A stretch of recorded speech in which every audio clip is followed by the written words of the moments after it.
Have you ever wondered what is in a fire extinguisher? Today, we are going to learn about all of that and more by making our very own DIY fire extinguisher. Hi everyone, I'm Emily Calandrelli, MIT engineer and host of Emily's Wonder Lab, and on my channel, we learn about all things space and science. So grab your baking soda and your vinegar because we're about to fight some flames. Emily's Science Lab, stay curious and keep exploring. Emily's Science Lab, stay curious and keep exploring. Fire extinguishers will have different things in them depending on what type of fire they are designed to fight. But many of them will hold carbon dioxide under pressure. And when you press down the handle, it releases a lot of that carbon dioxide at once. And here's the cool thing about carbon dioxide. It is denser than air. So it will fall on top of the flame, preventing the flame from getting the oxygen that it needs to survive, snuffing out the flame.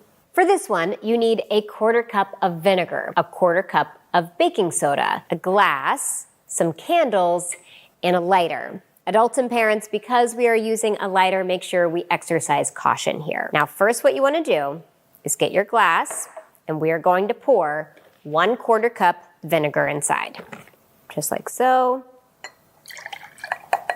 And now we are going to put in a 1/4 cup of baking soda. What do you think will happen when we put our baking soda in the vinegar? Let's see. You might want to do this a little bit at a time. You'll see why in a second.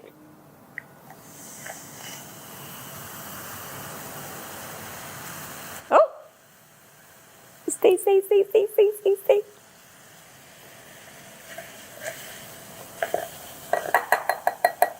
Now light your candles.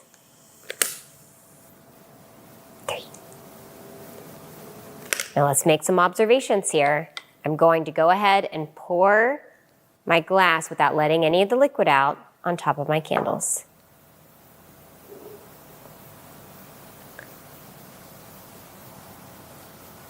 Did you see what happened? All of our candles went out, but they're perfectly dry. Why did that happen? Well, when we mixed our baking soda and vinegar, it was a classic acid-base chemical reaction.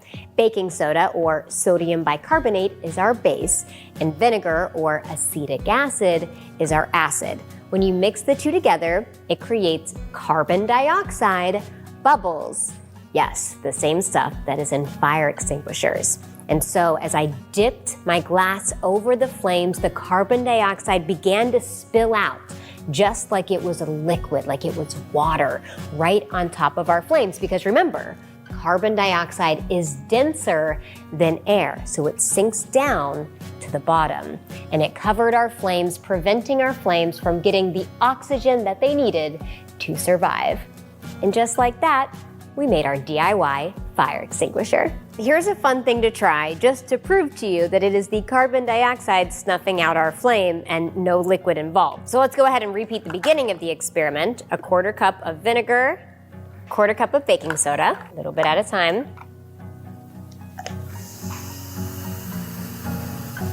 Those are our carbon dioxide bubbles.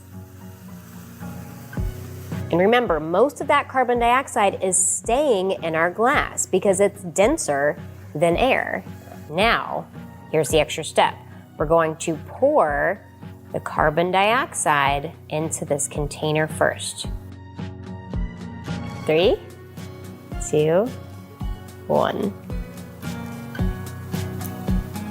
And just like that, our flames went out.